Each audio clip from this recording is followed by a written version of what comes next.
అప్పుల బాధలు వెంటాడుతున్నాయా? అయితే 6 జేవిఆర్ వారి జాతిరత్నాలు ధరించండి. హలో అండి, అందరికీ నమస్కారం.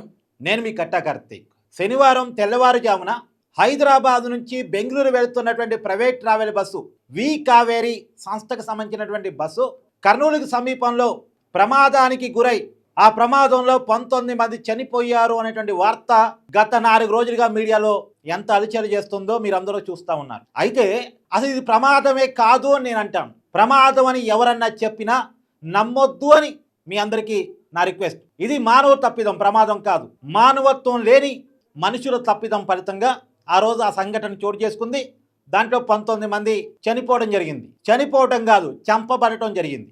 ఆ 19 మందిని మానవత్వం లేని మనుషులు చంపేశారు. ఇది పూర్తిగా మానవత్వం లేని మనుషులు తప్పిదం. పూర్తిగా ఈ వీడియో చూడండి. ఈ వీడియో మీద మీ అభిప్రాయాన్ని కామెంట్ రూపంలో దయచేసి నాకు తెలియజేయండి. నేను అభిప్రాయపడుతుంది నిజమా కాదా మీ నుంచి క్రాస్ చెక్ చేసుకుందామని అనుకుంటున్నాను. దయచేసి మీ అందరి అభిప్రాయం నాకు చాలా ఇంపార్టెంట్. ఈ వీడియో పూర్తిగా చూసి మీ అభిప్రాయాన్ని ఖచ్చితంగా కామెంట్ రూపంలో తెలియజేయండి. మీ అందరికీ తెలుసు, హైదరాబాద్ నుంచి బెంగళూరు వెళ్తా ఉంది. మధ్యలో కర్నూలు దగ్గర ప్రమాదం జరిగింది. ఇప్పుడు మనందరికీ తెలిసిన సమాచారం ఏంది, కర్నూలులో బస్సు ప్రమాదానికంటే ముందు ఒక బైక్ ప్రమాదం జరిగింది. శివశంకర్ అనేటువంటి వ్యక్తి, ఎర్రిస్వామి అనేటువంటి ఇంకొక వ్యక్తి, వీరిద్దరు కలిసి మద్యం తాగి బండి మీద వెళుతూ ఉన్నారు. వారు పెట్రోల్ బంక్లో పెట్రోల్ కొట్టించుకునేటువంటి విజువల్ కూడా సీసీ కెమెరా ఫుటేజ్ బయటకు వచ్చింది. ఆ టైంకే ఫుల్గా తాగి ఉన్నారు. ఆ బైక్ అసలే ఫిట్నెస్ లేదు. ఆ బైక్ కనీసం డూమ్ లేదు, లైట్ కూడా లేదు. రాత్రిపూట ఆ బైక్ నడుపుతున్నారు, కనీసం లైట్ కూడా లేదు. అలాంటి బండిని వేసుకుని నైట్ పూట మద్యం తాగి తిరుగుతూ ఉన్నారు, డ్రంక్ అండ్ డ్రైవ్ చేస్తూ ఉన్నారు. ఆ క్రమంలో ప్రమాదం జరిగింది. ప్రమాదం జరిగిన వెంటనే అంటే హైవే మీద ఉన్నటువంటి డివైడర్ను గుద్దుకొని అక్కడికక్కడే బైక్ను తోలుతున్నటువంటి ఆ శివశంకర్ అనేటువంటి వ్యక్తి చనిపోవడం జరిగింది. ఎరిస్వామి మాత్రం గాయాలతో బయటపడ్డాడు. అప్పుడు ఏం చేయాలి? ఆ ఎరిస్వామి అనేవాడు ఏం చేయాలి? చనిపోయింది తన మిత్రుడే కాబట్టి వెంటనే రోడ్డు మీద వెళుతున్న వాళ్ళని ఆపి ఈ ప్రమాదం జరిగినటువంటి విషయాన్ని వివరించి వాళ్ళ సహాయం తీసుకోవాలి. వాళ్ళ ద్వారా పోలీసులకు సమాచారం ఇప్పించాలి. లేదు తనకు కొద్దిగా నాలెడ్జ్ ఉన్నా సరే 100 ఫోన్ చేస్తే పోలీసులకు కనెక్ట్ అయిపోతే జరిగిన విషయాన్ని చెప్పొచ్చు. రోడ్డు సరే తనకి ఆ నాలెడ్జ్ లేదనుకోండి, 100 కాల్ చేయాలని, పోలీసులకు సమాచారం ఇవ్వాలని కనీసం ఇంగిత జ్ఞానం కూడా లేదనుకోండి, ప్రమాదం జరగని ఏం చేయాలి? తన మిత్రుడు అక్కడికి చనిపోయి ఉన్నాడు, రోడ్డు మీద పడి ఉన్నాడు, చనిపోయాడు అనేటువంటి విషయం అప్పటికి అతను అర్థమైందో లేదో తెలియదు, కానీ రోడ్డు మీద పడిపోయి ఉన్నాడు. వెంటనే రోడ్డు మీదకు వెళుతున్నటువంటి వాళ్ళని ఆపి వాళ్ళ సహాయం తీసుకొని హాస్పిటల్కి పంపించే ప్రయత్నం చేయాలా వద్దా? కానీ అలా చేయకుండా ఆ బాడీని రోడ్డుకి అవతల పక్కకు లాగి పడేసి ఆ బైక్ను అలానే రోడ్డు మీద వదిలేసి ఆ శివశంకర్ జేబులోని మొబైల్ తీసుకొని ఆ ఎర్రిస్వామి అక్కడి నుంచి వెళ్ళిపోయాడట. ఎంత మానవత్వం లేకపోవటం అండి! రోడ్డు మీద బైక్ను వదిలేసి, రోడ్డు పక్కన బాడీని వదిలేసి, బాడీ దగ్గర ఉన్నటువంటి మొబైల్ని కలెక్ట్ చేసుకొని తన మానం తను వెళ్ళిపోయాడట ఎర్రిస్వామి అనేటువంటి వ్యక్తి. వాళ్ళిద్దరూ కలిసే ట్రావెల్ చేశారు. అప్పటిదాకా కలిసే తాగారు, కలిసే తిరిగారు. ప్రమాదం జరగగానే తన స్నేహితుడిని రోడ్డు మీదే అలాంటి దారుణమైన పరిస్థితిలో వదిలేసి వెళ్ళిపోయాడు. ఫస్ట్ మానవత్వం లేని మొదటి స్టెప్ అది జరిగింది. మొదటి స్టెప్ అది. నిజానికి అతనే కనుక కొద్దిగా అవేర్నెస్గా ఉండి అక్కడ ఎవరు సహాయం అన్న తీసుకొని ఆ బాడీని హాస్పిటల్కి చేర్పించేసి ఆ బైక్ని కనుక రోడ్డు పక్కకి తీసి ఉండుంటే ఇవాళ ఈ బస్సు ప్రమాదం జరిగి ఉండేది కాదు. తర్వాత ఇప్పుడు పోలీసులు చెప్తున్న దాని ప్రకారం రెండో పాయింట్ చాలా క్లియర్గా వినండి. 19 వెహికల్స్ ఆ బైక్ని చూశాయంట. కొంతమంది అయితే రోడ్డు పక్కనే ఉన్నటువంటి ఆ బాడీని కూడా చూశాయట. ఇంకొంతమంది అయితే ఒక వ్యక్తి ఒక బాడీని రోడ్డు పక్కకి జరపడం కూడా చూశారట. అంటే ఎర్రిస్వామి శివశంకర్ని రోడ్డు మీద నుంచి రోడ్డు పక్కకి బాడీని లాక్కెళ్ళడం కూడా చూశారట. కానీ ఎవరు ఆపకుండా తమకేమీ పట్టినట్టు వెళ్ళిపోయారు. బైక్ రోడ్డు మీద పడి ఉంది, బాడీ రోడ్డు పక్కన పడి ఉంది. కొంతమంది అయితే అసలు బాడీని రోడ్డు పక్కన లాగేది కూడా చూశారు. కానీ అయినా సరే తమ మానాన్ని తాము వెళ్ళిపోయారు.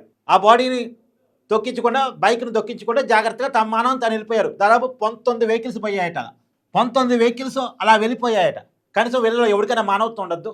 అయ్యో ఏదో బైక్ రోడ్డు మీద పడుందంటే ఏదో యాక్సిడెంట్ జరుగుంది, ఇక్కడ ఏదో బాడీ ఉంది, దీన్ని హాస్పిటల్కి పంపించారు అర్జెంటుగా, ఏదో పోలీసులు సమాచారం వారు అర్జెంటుగా, ఇక్కడ ఏదో జరిగింది అని రోడ్డు పక్కన కారు ఆపి చూసే కారో బస్సో ఇంకోటి రారియో ఆ వెహికల్స్ ఏవైతే అవి ఆపి చూసి బాధ్యతాయుతంగా ప్రవర్తించే పని ఇవ్వడం చేయొద్దా?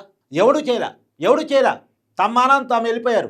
తమకేమీ పట్టినట్టు, తమకేమీ బాధ్యత కాదన్నట్టు, రోడ్డు మీద పడి ఉన్నటువంటి శవం తమది కాదు కదా, తమ వాళ్ళది కాదు కదా అన్నట్టు బాధ్యత లేకుండా వెళ్ళిపోయారు. కనీసం ఆ బైక్ని రోడ్డు పక్కకి లాగే ప్రయత్నం కూడా ఎవరు చేయలే. ఒకటి ఎర్రిస్వామి అక్కడి నుంచి మొబైల్ తీసుకొని పరారు కావటం, తమకేమి బాధ్యత లేనట్టు, అక్కడ పడిపోయింది తన స్నేహితుడు ఏదో కాదన్నట్టు అక్కడి నుంచి వెళ్ళిపోవటం. 2, రోడ్డు మీద వెళుతున్న వాళ్ళు చూసి కూడా కనీసం స్పందించకపోవటం, బాధ్యత లేకుండా ప్రవర్తించడం. 3, ఇప్పుడు ఆ 19 వెహికల్స్ కనీసం బాధ్యత లేకుండా వాళ్ళ మనని వెళ్ళిపోయారు. ఈ వి కావేరీ ట్రావెల్ బస్సు కళ్ళు దొబ్బేయా మరి ఏమైందో తెలీదు, ఆ బైకు అతనికి కనపడలేదట, ఆ బైక్ను తొక్కించేదట. తొక్కించిన తర్వాత అయినా అర్థమయ్యి ఉండాలిగా, వెంటనే బస్సు ఆపాలిగా. బైక్ మీదకి బస్సు ఎక్కగానే అప్పటికైనా అర్థమైంది కదా, వెంటనే బస్సును ఆపాలి కదా. నేను బైక్ మీదకి ఎక్కిచ్చాను నా బస్సుని అని చెప్పేసి అర్థమై ఉంటుంది కదా, వెంటనే బస్సుని ఆపాలి కదా. ముందు సడన్ బ్రేక్ వేయలేకపోయాడు ఓకే, కానీ ఎక్కిన తర్వాత అయినా బైక్ మీదకి బస్సు ఎక్కిన తర్వాత అయినా సరే బ్రేక్ వేసే ప్రయత్నం చేయాలి కదా. అదే స్పీడ్లో కంటిన్యూ చేసుకుంటూ వెళ్ళిపోతే మినిమం తెలియదా బైక్ని ఈడ్చుకుంటూ బస్సు వెళ్ళేది, దానివల్ల మంటలు వస్తాయన్నటువంటి విషయం ఏ డ్రైవర్కైనా, డ్రైవింగ్ ఫీల్డ్లో అనుభవం ఉన్న ఎవరికైనా తెలిసింది కదా. అంటే అక్కడ కూడా డ్రైవర్ బాధ్యత లేకుండా ప్రవర్తించాడు. మంటలు వచ్చిన తర్వాత కూడా ఏదో తన బాటిల్లో ఉన్న నీరు పోసి ఆర్పే ప్రయత్నం చేయటమో లేదో ఇంకేదో పిల్ల చేస్తారు చేశాడే తప్ప మొత్తం ప్రయాణికుల్ని అవేర్నెస్ చేసుకొచ్చి వాళ్ళందరినీ కూడా బస్సు నుంచి దింపడానికి ఏం చేయాలి అనేటువంటి ప్రయత్నం అతను చేయలేదు.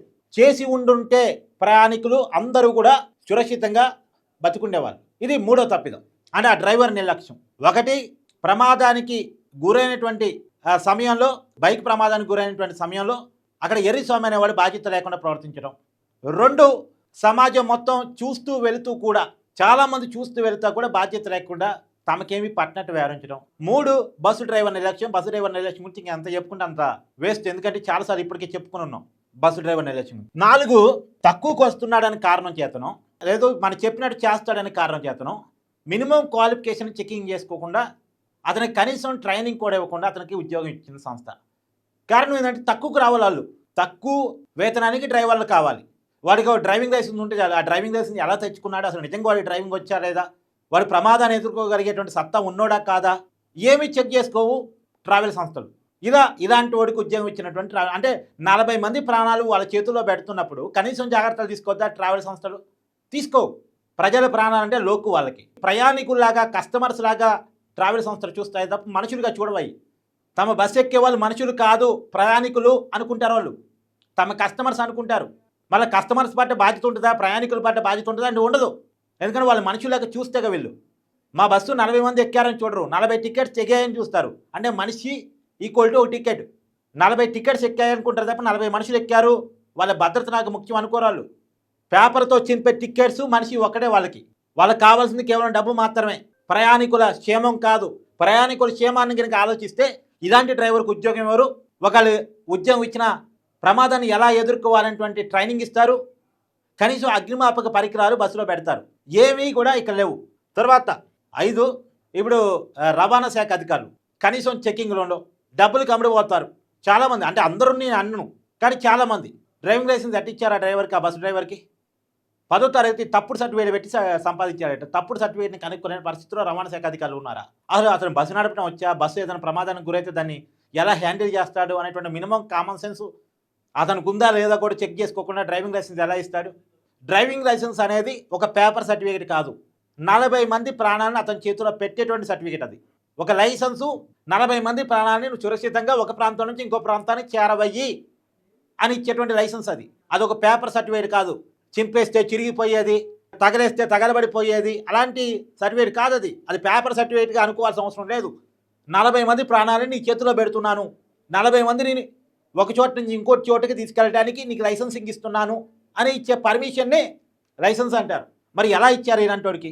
ఇక్కడ రవాణా శాఖ అధికారులు బాధ్యత లేనితనం. ఎందుకు? వాళ్ళ చేతిలో డబ్బులు పడుతున్నాయి కాబట్టి వాళ్ళు ఇచ్చేస్తారు. వాళ్ళు తక్కువ వేతనానికి వస్తున్నారు కాబట్టి సంస్థ వాళ్ళు అతను అలాంటి వాడికి ఉద్యోగం ఇచ్చేస్తారు. చూడండి, ఎవడు ఇక్కడ బాధ్యత లేనివాడే, అందరూ బాధ్యత లేనివాళ్ళే. అధికారులు బాధ్యత లేదు, సంస్థకే బాధ్యత లేదు, సమాజానికి బాధ్యత లేదు, డ్రైవర్కి బాధ్యత లేదు. అక్కడ ఆ శివశంకర్ అనే పిల్లవాడు డంకన్ డ్రైవ్లో చనిపోయినటువంటి అతనికి బాధ్యత లేదు. అతను ఎవరినైతే ఎక్కించుకొని తిరుగుతున్నాడో అతనికి బాధ్యత లేదు. ఎర్రిస్వామి ఇంతమంది కలిసి ఈ 19 మందిని చంపారు. ఇది పూర్తిగా చంపటం కిందే నేను లెక్కేస్తా. ఇదో ప్రమాదం కింద నేను లెక్కేయను. నేను చెప్తున్న దాంట్లో మీరు ఏకీభవిస్తారా? ఇది ప్రమాదం అని మీరు భావిస్తున్నారా? లేదు కావాలని మానవత్వం లేని మనుషులు చేసినటువంటి తప్పిదాల ఫలితంగా జరిగినటువంటి పొరపాటుగా మీరు అనుకుంటున్నారా? కామెంట్ రూపంలో తెలియజేయండి. Thank you.